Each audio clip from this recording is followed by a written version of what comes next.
This morning I had one of my videos got corrupted, so hopefully we'll see. Maybe it's time for a new phone.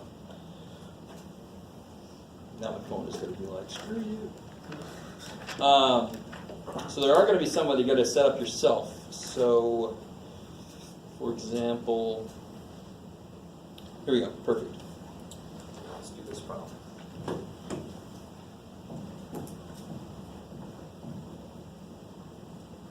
So there's a furniture builder designing a rectangular end table with a perimeter of 128 inches. So the perimeter is 128 inches. It's a rectangular table. So what are you going to call these? So we can call this W and call this L. So 11.8. Do they call it this? No, they just say that. 11.8 is better known as optimization problems.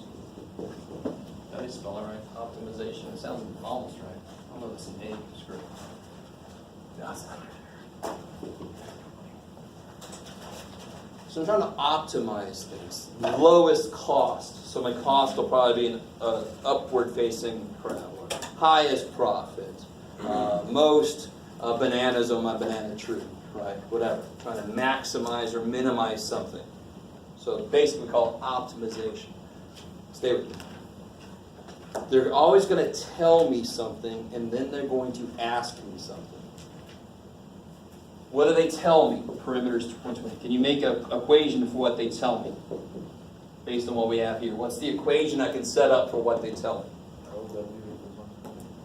No. They didn't tell me area. They told me perimeter. It's 2L plus 2W. 2L plus 2W equals 128. What is it they ask me? If you're not looking, it's number 11, page 840. The furniture builder is designing a rectangular end table with a perimeter of that. What dimensions will yield the maximum area? So they're asking me about area. What's the area of this? L times W.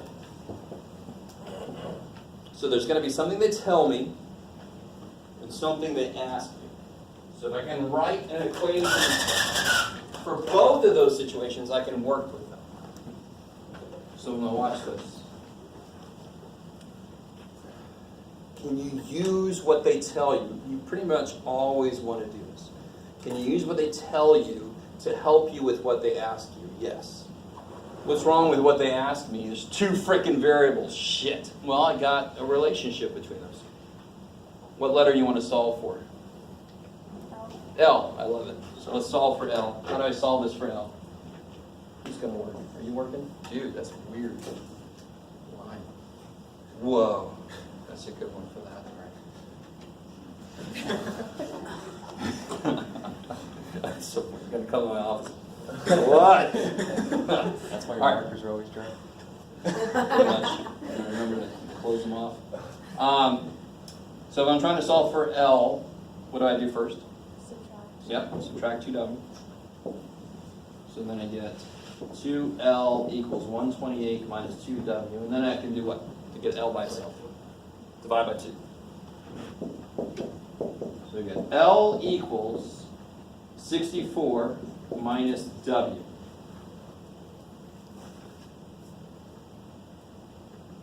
Now how can I rewrite the area then? The area is, what do I know? I know L is this. So wherever I see L, I can replace it with that. This feels sort of like that substitution, and that's exactly what we're doing. We have a system of equations. You don't have to think of it that way. I like to think of it as, they told me this, let me use that to help me with what they asked me. I wrote an equation for what they told me, an equation for what they asked me, and I see how to use them together. I love this idea.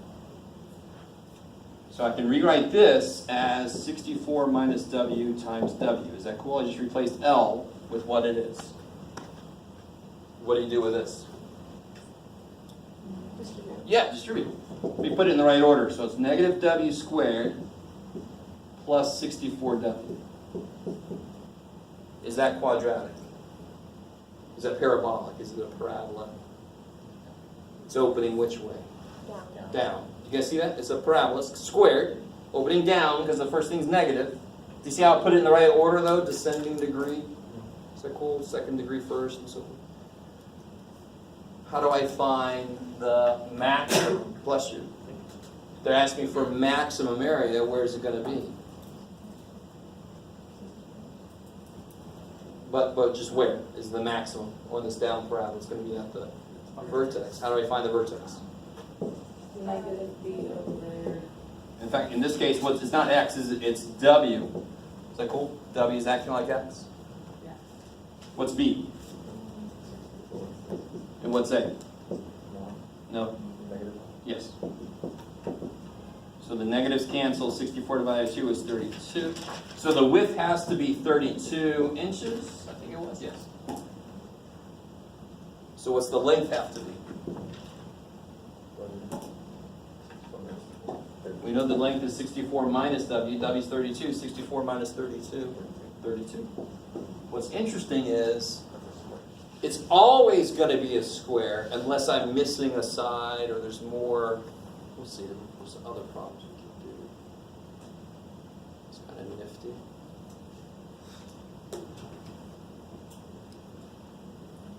So what was the? So they tell me information. They ask me to optimize something. So they said find the maximum cost. Your first thing is, how do I write the cost function? So what did we eventually get to? We wrote the area function. Then I could attack it with the shortcut to find the vertex. That's going to give me the optimum. In this case, the maximum area. Right? If it was a cost, there's probably a minimum cost I want to get. So some of the problems are going to just give you, like I did in the hot dog problem, they're just going to give it to you. So then you just got to find the vertex too. Some of them are going to be a little more word problem-y where you got to create your own function to look at. I like it. I like word problem-y. Reminds me of Johnny Bravo. Word problem. Let me see if there's any extra freaky in here. Not really.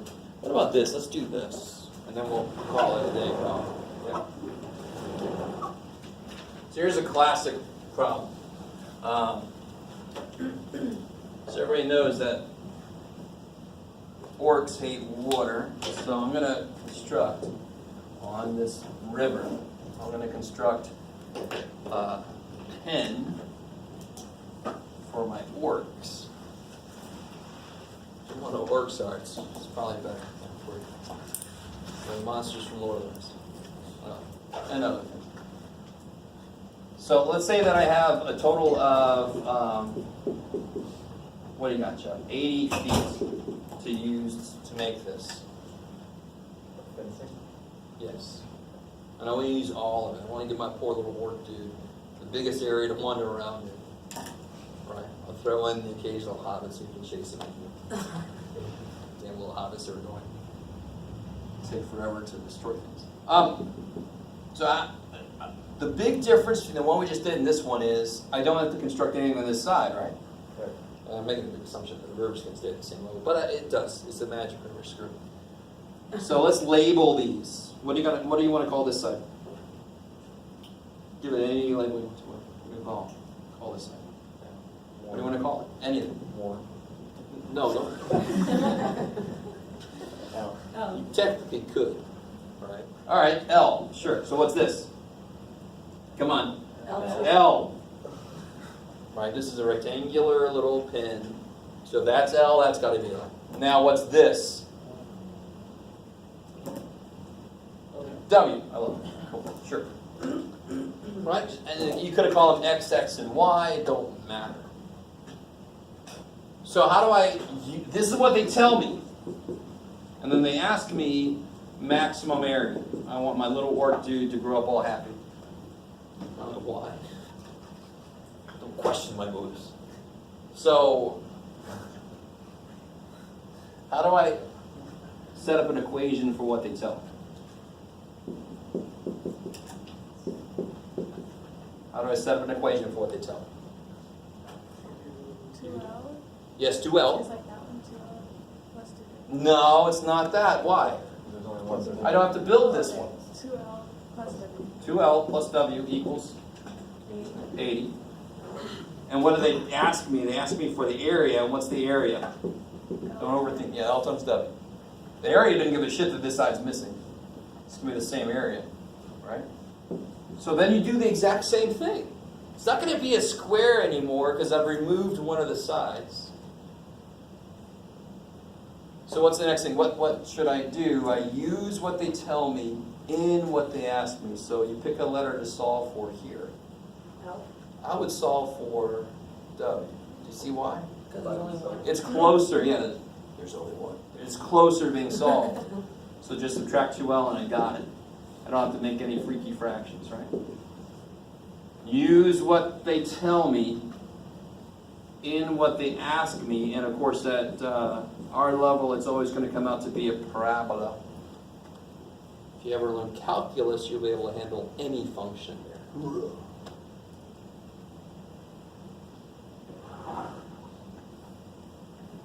And then you've got, let me put this in the right order again, negative 2L squared plus 80L. And now you can see what B is, you can see what A is. Do you see how this kind of, the flow of this? How do I find the vertex then? This time it's going to be L. What's B? 80, so it's negative 80. And what's A? What's 80 divided by 4? 20. So the length is 20, what did I say, feet. What's the width going to be? 80 minus twice that. What's 80 minus twice 20? 40. I want you to realize something kind of nifty. You see how there was a total of 64 and a total of 64? There's a total of 40 and a total of 40. I don't know if you guys see that. To me, that's awesome. The answer is almost always a square, even if it's not really a square. Sorry. So this is 20 and 20, and this is 40. How much total in this direction? 40. How much total in this direction? 40. It just didn't have another side to zivvy this up on. If you got all four sides, it divvies it up equally. If you don't understand what I'm saying, you didn't have to know any of what I just said to do this problem, right? I said it after we figured it out. It's just me throwing extra shit.